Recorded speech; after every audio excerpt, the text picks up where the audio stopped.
welcome to the Kim Sunshine Show.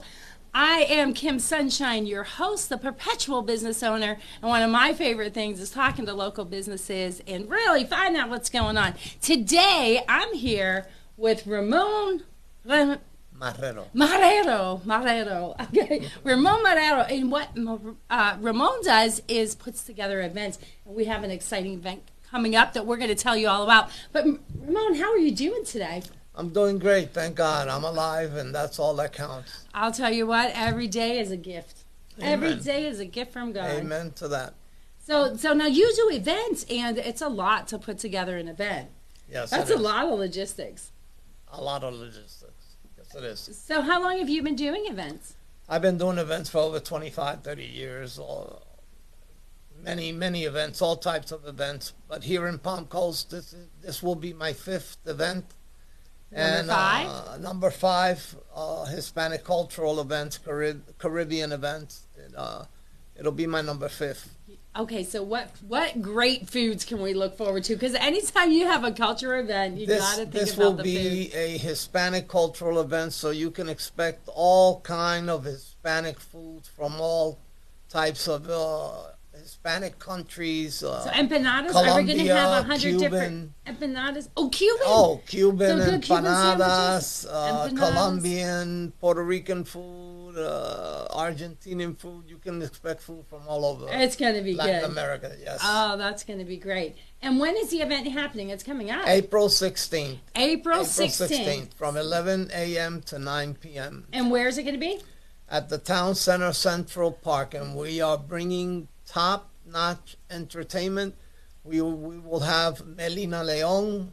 We will have Frankie Ruiz Jr., Javi Marrero, Colombia's new sensation, Sara Malco, Pura Plena, Grupo Evolución, a local group here which is causing sensation all around. Wonderful.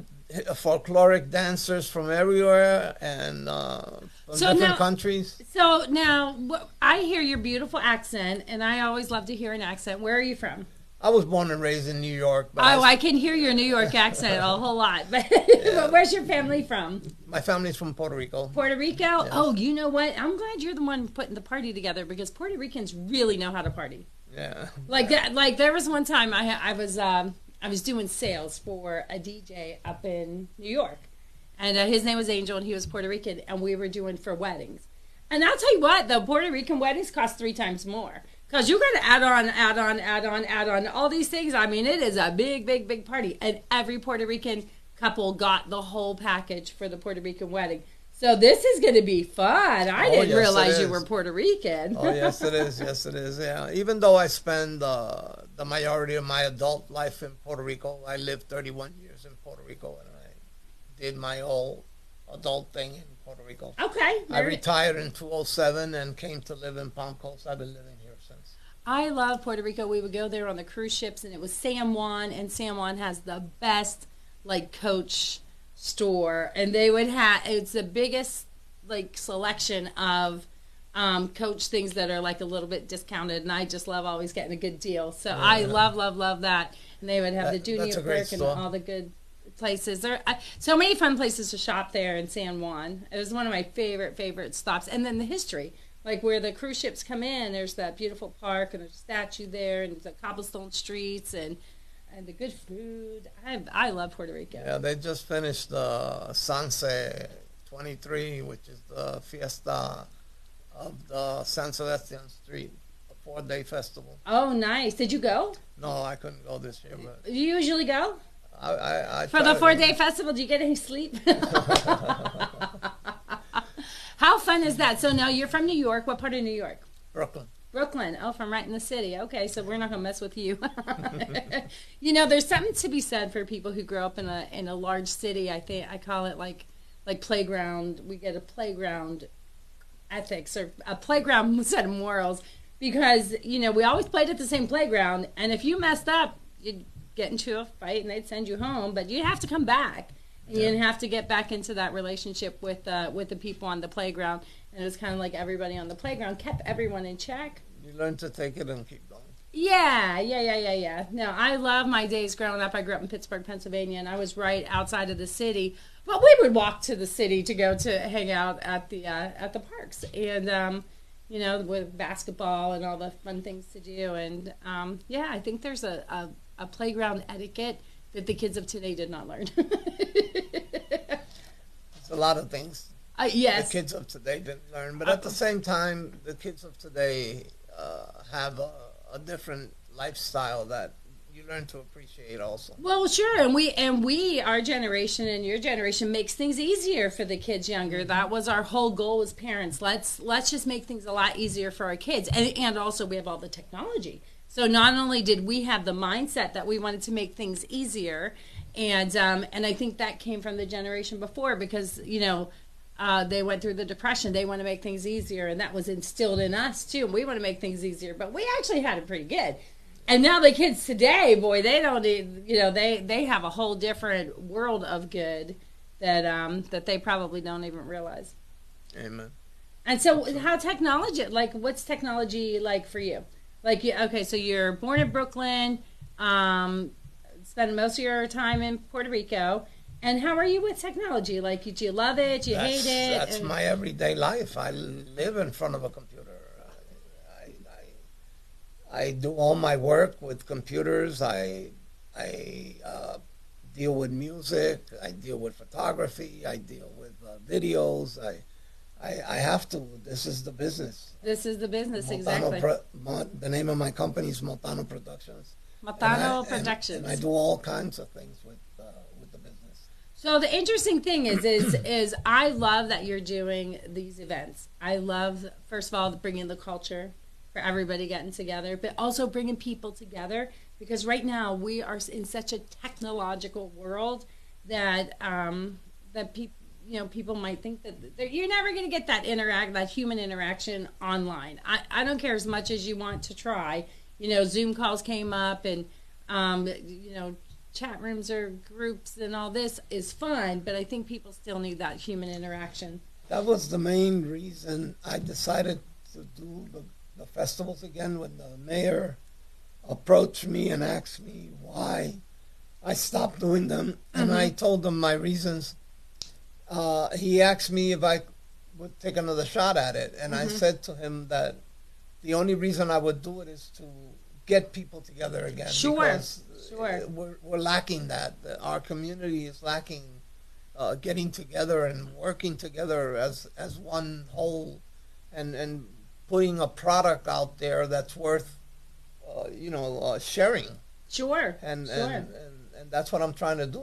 Not only for Hispanics, but for non-Hispanics. Well, of course, we want to come there to eat the food. We want to come and dance. Everybody can have a nice time, and it's something that everybody can share. Well, everyone here loves Latin dancing, and we have quite a few different places that offer the Latin dancing, so we love to see that culture in our area.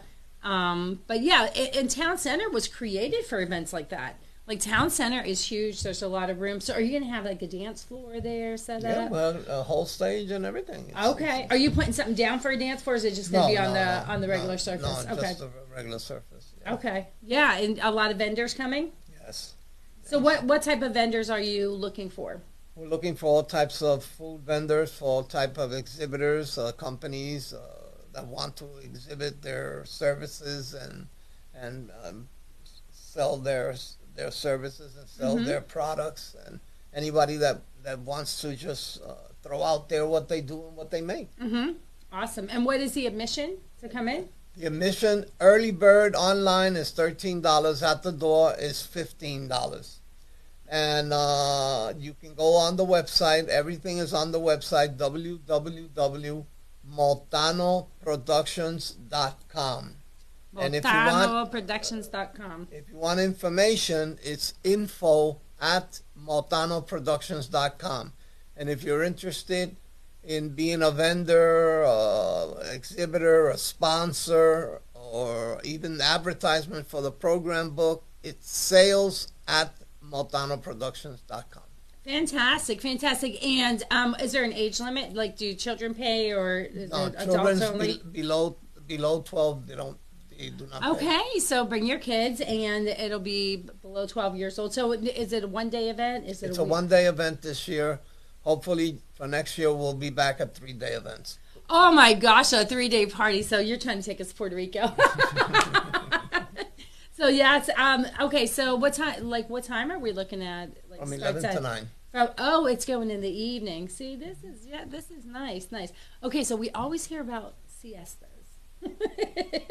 So in your culture, when you're growing up, is this a thing or no? A siesta, taking a nap in the middle of the day. It's after you have a good lunch. Some Hispanic countries still do their siestas. Puerto Ricans, we don't do that much. Well, I'm getting a little older, so I'm like, okay, let me look into this siesta thing and see what it's all about. But I'm not a nap person. I'm not real good at taking naps. So, you know, when you hear about this and then they have more energy, but when you go all day and all night, it's a good idea to take a nap. Yeah. Okay. Well, Ramon, I want to thank you so much for being on the show today. We're really excited about what you're doing in our community and bringing events and culture and just exposing that culture and sharing it with everybody. So I think it's going to be an amazing event. I really believe it's going to pack the house at Town Center on April 16th, 2023, starting at 11 a.m., going till 9 p.m. So you're going to bring it. I thank you for the opportunity, and the pleasure's all mine, and I'll be there. So let me ask you: if people want to stay there all day, should they bring like maybe some chairs? So should they bring their own chairs, or are you going to have seating for people? What are you going to have? No seating. It's just open vending. Okay, so yeah, you might want to. Are people allowed to bring a seat or something? No, because they put them in front of the stage and take up too much space. Oh, gotcha. Yeah. Okay. All right. Well, I thank you guys so much for watching, and I hope to see you at the Hispanic Cultural Festival of Palm Coast. The Hispanic Cultural Festival of Palm Coast. Looking for. Is there going to be a pinata there? No. Oh, come on. Oh, we want to hit a pinata. Okay. Have a great day. Bye.